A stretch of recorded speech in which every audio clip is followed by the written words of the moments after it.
கந்தா போற்றி, கடம்பா போற்றி, கதிர்வேலா போற்றி, ஆறுபடை வீடு கொண்ட முருகா போற்றி. இன்று இந்த அப்பன் உனக்கு ஒரு எச்சரிக்கை செய்தியினை கொண்டு வந்து இருக்கிறேன். என் பிள்ளை, உன்னுடைய இல்லத்தின் மீது சிலர் இந்த ஒரு விஷயத்தை போட்டு விட்டார்கள். என் பிள்ளை, அவர்கள் போட்ட இந்த பொருளினால் உன்னுடைய வாழ்க்கை இன்று நிலை தடுமாறி நின்று கொண்டு இருக்கிறது. இந்த அப்பன் வாக்கினை கேட்டு உடனடியாக அதனை எடுக்க வேண்டும் என்று பிள்ளை, அதற்கு நான் சொல்கின்ற இந்த ஒரு பொருளை நீ நெருப்பில் போட்டு விட்டால் போதும். அப்பன் உன்னை தேடி வந்து நின்று இந்த விஷயத்தை சொல்கிறேன் என்றால் உனக்கு இப்பொழுது கஷ்டங்கள் அதிகமாக இருக்கின்றது, கவலைகள் அதிகமாக இருக்கின்றது. எப்பொழுதும் கண்ணீரோடு தான் நின்று கொண்டு இருக்கிறாய். எந்த நேரத்திலும் சந்தோஷம் என்ற ஒன்று இந்த வாழ்க்கையில் நமக்கு இல்லையே என்று மனவேதனை பட்டு கொண்டு இருக்கிறாய். உன்னுடைய மனது எதை பற்றி எப்போது யோசித்து கொண்டு இருக்கிறது. ஆனால் எந்த ஒரு யோசனைகளும் தெளிவு கிடைத்தபடி இல்லை. எப்படித்தான் இந்த வாழ்க்கையை நாம் நகர்த்தி செல்ல போகிறோமோ என்று என் பிள்ளை பயந்து கொண்டு இருக்கின்றாய். இந்த நேரத்தில்தான் என் பிள்ளையின் வாழ்க்கையில் அப்படி என்னதான் நடந்துவிட்டது என்று தெரிந்து கொள்வதற்காகத்தான் இந்த அப்பன் உன் இல்லம் தேடி வந்திருக்கிறேன். அப்பொழுதுதான் உன்னுடைய இல்லத்தில் இந்த பொருள் இருப்பதை நான் கண்டு அதை உடனடியாக எடுக்க வேண்டும் அல்லவா? இல்லை என்றால் என் பிள்ளை பிறக்கின்ற பிரச்சனைகள் இன்னும் அதிகமாகிவிடும். என் குழந்தையின் வாழ்க்கை கஷ்டங்கள் மேலும் மேலும் அதிகரித்து கொண்டேதான் இருக்கும். அதை நான் தடுத்துவிட வேண்டும் என்று பிள்ளையின் வாழ்க்கையில் இருக்கின்ற பிரச்சனைகளை உடனடியாக சரி செய்து விட வேண்டும் என்பதற்காகத்தான் இன்று இந்த முருகன் உன்னை தேடி உனக்காக இந்த வாக்கினை கொண்டு வந்து இருக்கிறேன்.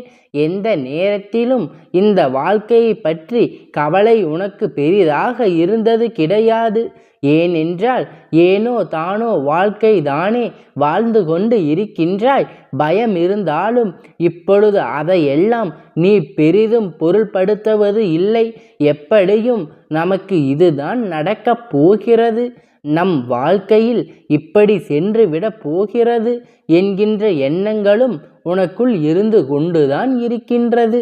அப்படி இருக்கும் பொழுது என் பிள்ளை, இந்த வாழ்க்கையில் நமக்காக நன்மைகள் என்று ஒன்று இருக்கின்றதா என்றால் அது தெய்வத்தின் மூலம்தான் நடக்க வேண்டும்.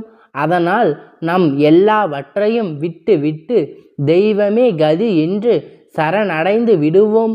நம்முடைய முயற்சிகளையும் உழைப்புகளையும் நம் கொடுத்து கொண்டு இருக்கும்போது நிச்சயம் தெய்வம் நம்மை கண் திறந்து பார்க்கும் என்று நம்பினாய் அல்லவா? அந்த நம்பிக்கைக்கு பலனைத்தான் இன்று இந்த அப்பன் கொண்டு வந்து இருக்கிறேன். என் பிள்ளை, சரியாகத்தான் எல்லாவற்றையும் செய்து கொண்டு இருக்கின்றாய். சரியான பாதையில்தான் சென்று கொண்டு இருக்கின்றாய்.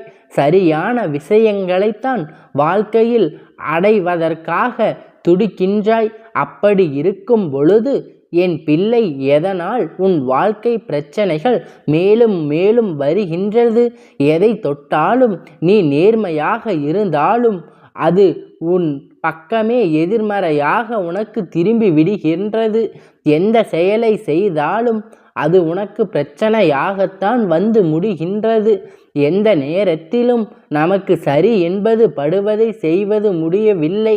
நாம் நினைப்பது இந்த வாழ்க்கையில் சரியாக நடப்பதே இல்லை. அப்படியானால் என்னதான் இந்த வாழ்க்கையில் நமக்கு பிரச்சனை? ஏதனால் நமக்கு மட்டும் இப்படி நடக்கின்றது என்று நீ யோசித்து விட்டாய் அல்லவா? உன்னுடைய யோசனைக்கான பதிலைத்தான் நான் கண்டுபிடித்து விட்டேன். என் பிள்ளை, ஒரு நாள் சிரித்தால் அடுத்து 10 நாட்கள் தொடர்ந்து அழுக வேண்டிய நிலை உனக்கு வாழ்க்கையில் இருக்கின்றது. அவன் சொல்வது உண்மைதானா? ஏன் என்றால் என் குழந்தை, இந்த வாழ்க்கையில் சந்தோஷம் என்ற ஒன்று நிரந்தரமாக இல்லை. ஆனால் நீ அழுதால் அது மட்டும் உனக்கு தொடர்ச்சியாக இருக்கிறது.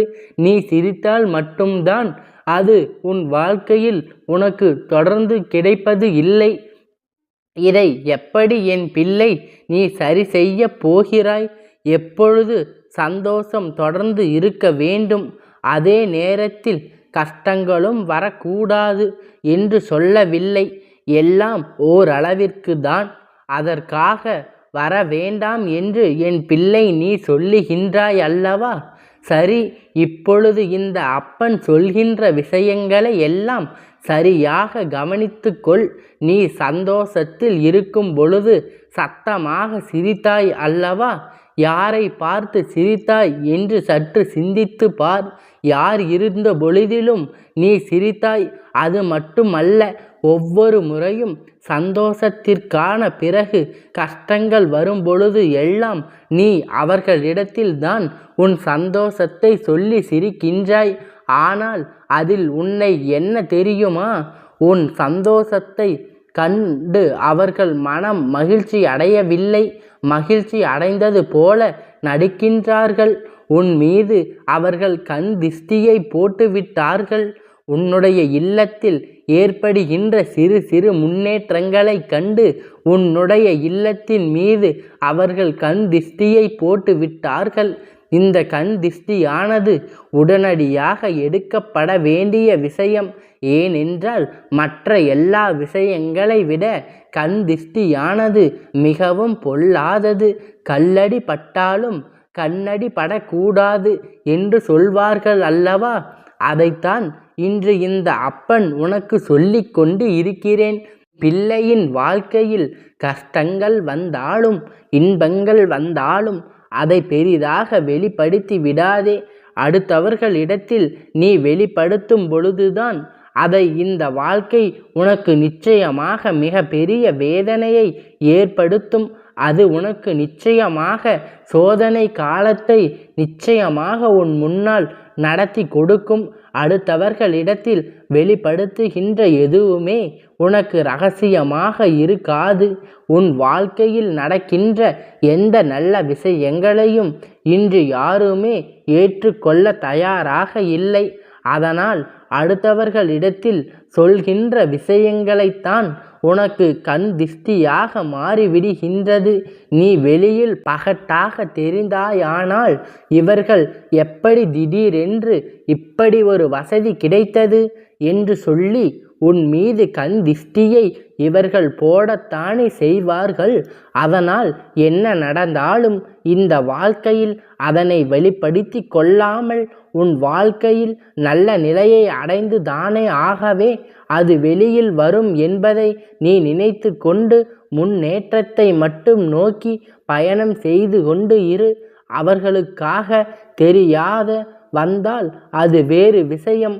ஆனால் உன்னுடைய செயல்பாடுகள் அதை அவர்களுக்கு காண்பித்து கொடுக்க கூடாது என்றுதான் உன் நண்பன் உன்னிடத்தில் சொல்லிக் கொண்டு இருக்கிறேன். நீ நினைக்கலாம் என்று என் பிள்ளை காரணமே இல்லாமல் நீ சிரித்து இருந்தால் கூட அதை கண்டு இவர்கள் மனதுக்குள் மிக பெரிய ஆச்சரியத்தை கொண்டல்ல, அது உனக்கு ஒரு கண் திஷ்டியாக மாறிவிடும். எப்பொழுதும் இவ்வளவு சாப்பிடுகிறார்கள் என்று நினைத்தால் கூட அதுவும் கண் திஷ்டியாக மாறிவிடும். உன்னுடைய உறவுகளோடு உன்னுடைய வாழ்க்கையை துணை உன்னுடைய குழந்தைகளோடு சந்தோஷமாக இருந்தால் அதை பார்ப்பவர்களுக்கு நிச்சயமாக உன் மீது கண் திஷ்டி போட்டு விடுவார்கள்.